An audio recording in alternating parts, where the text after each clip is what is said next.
Welcome and good morning. Good morning. Good morning. Good morning. A little more energy in the room. It's early in the morning, 9 o'clock. Good morning. Good morning. Thank you very much.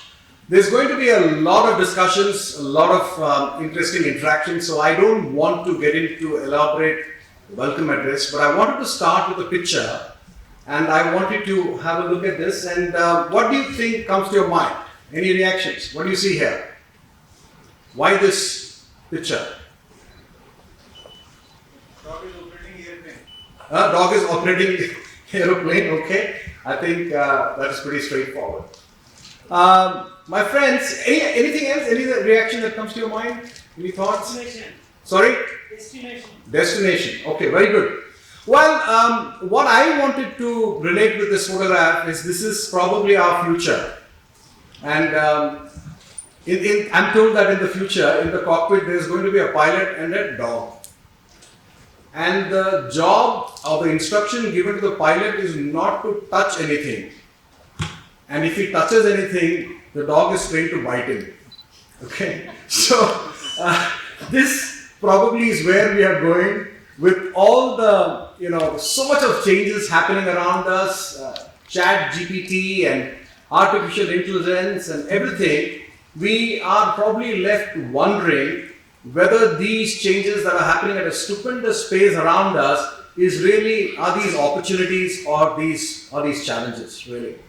And I think during the conversation that we're going to have today and tomorrow during the 12th Congress, Kaizen Congress, we're going to hopefully go back with a better clarity on this question which I wanted to start off is, are these things that are happening around us, are they really opportunities, or are we going to go back and say, oh my God, these are big challenges and this is really going to be a big worry for us. Famous quote, I have a dream from Martin Luther King, and I'm sure a lot of us sitting in this room also have many dreams, right? Individual dreams at a personal level, and I'm sure each organization has dreams for growth and for improvement, and we're all from the community of improvements. We're all believers in the process of Kaizen, continual improvement, and that's why we are assembled here. What I wanted to correlate today is, while all of us have many dreams, many strategies, many plans, and a lot of vision, unfortunately, what we have noticed is, although we have a lot of strategies and a lot of dreams, KPIs to achieve, very often, as the Americans say, when the rubber hits the road, there is a situation like this, right? We are not able to really achieve our dreams, our strategies, because we probably run processes, we run an organization which is running on square wheels. So, what is interesting is every organization has square wheels. It can be in various parts of your organization. It can be in design, it can be in distribution, in marketing, in production. And unfortunately, many of us don't focus on the square wheels. We focus on how to get this moving. And I think the most common answer when the CEO says, hey, what is the problem? There is a strategy. We just spent 3 days in defining and articulating our strategy. Why are we not making progress? And the most common answer is, so we don't have enough people to push. We need some more people. We need some more resources. Give me those resources. Let's add some resources and so this will fly. This is the typical reaction that we get. And of course, many times we do add resources. It could be human, it could be equipment, it could be machines, and still, we don't get, we don't really make progress. In fact, we have spent money and not really making the progress. And the journey and the thought continues, and somebody will say, the reason why we're not moving is because we're not lubricating the wheels. We need to lubricate the wheels with maybe information technology, ERP, IoT, and somebody from the IT side of things will say that please lubricate the wheel, sir, and this will fly. The point I'm trying to make is different people will have different views on how to achieve our strategy, right? And somebody will say, actually the problem is not with the wheels or resources, the problem is the road is bad. How about that? If you change the road, things will change. The road is bad, the market is bad, the customer is bad, the government policy is bad, the ports are bad. And we keep bumbling around. And the point I want to make this morning is, unless we recognize that we have square wheels, we will not be able to achieve our strategy. And the entire focus of today is how do you connect strategy with actions, and that is why we're talking of strat to action. Unfortunately, I think all of us as managers, we know that we have fantastic goals and targets, but when we shoot, we oftentimes miss hitting the target. The bullseye is missed. Forget the bullseye. Sometimes we don't even land anywhere close, to our destination. So again, the whole focus during this 12th Kaizen Congress is how do you connect our strategy, our ambitions with actions? Is there a system? Is there a methodology? And we have some eminent speakers, thought leaders, industry experts who are going to be talking about this. And we also found that even if we present some ideas, there's going to be a lot of ideas presented, a lot of case studies. Many times our mindset, our paradigm is no thank you, we don't have the time to do all this, Thank you very much. I would rather deal with the square wheels, rather fight every day, firefight, than stop, think and improve. And unless we stop, think and improve, it's going to be impossible to reach our targets. So during the conversation, we're going to be talking about what can be these new ways of thinking, how can we keep connecting our ambitions with actions, and that is what we call as strat to action. In fact, this is a title of a book released by the Kaizen Institute. It's called Strat to Action, short is strategy to action, and that connection is extremely important.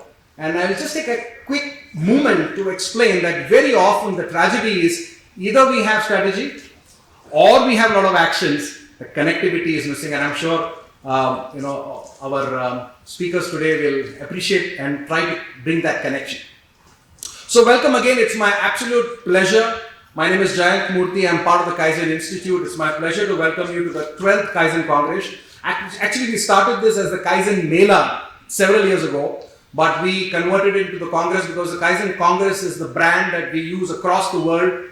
And I was told by my colleague from Kaizen Institute Poland that today they also have the Polish Kaizen Congress. So somewhere in the world there's another Congress that is happening. And thank you very much for coming here. I just wanted to share with you that we are probably represented by over 75 companies. Let's give a big round of applause to all the organizations. I'm told to understand by our colleagues from the Kaizen Institute that we're over 238 people in the room today. We have 6 host companies who have been very gracious to accept and open their doors for Gemba visits tomorrow.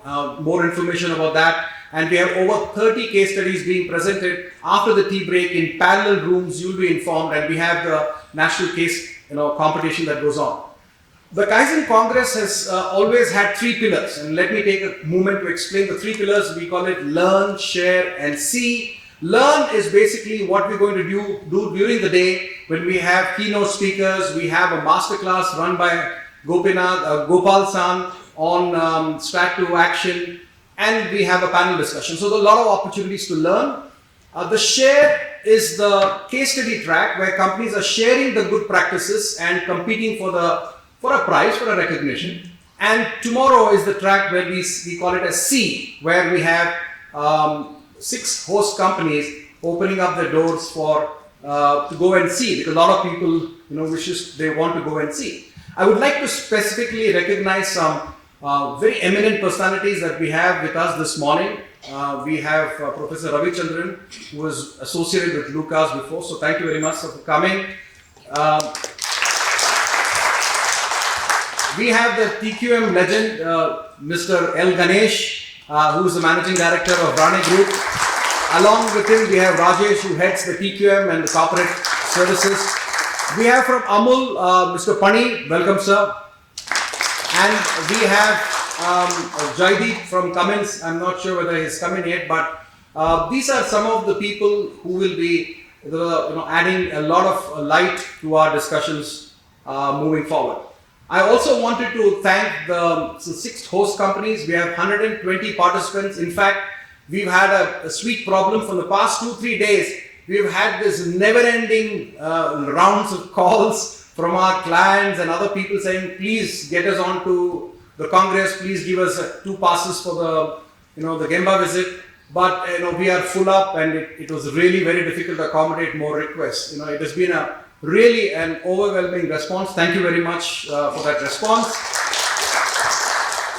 But the host companies have limitations, 22 participants, and I really want to thank Tata, Bajaj, we have Cummins, Thermax, and Sona and Gabriel who are opening up their Gemba tomorrow morning. More instructions will be given. The buses will leave from here at around starting 7:30 in the morning, depending on the distance of travel. I also wanted to acknowledge where it all starts. Our own chairman, Sensei Masaki Imai, who founded the Kaizen Institute. He's 90 plus, based in Tokyo. A little under the weather age, but he's the man who wrote the first book called Kaizen, Gemba Kaizen. And recently, about a year and a half ago, he published his latest publication, which is called Strategic Kaizen.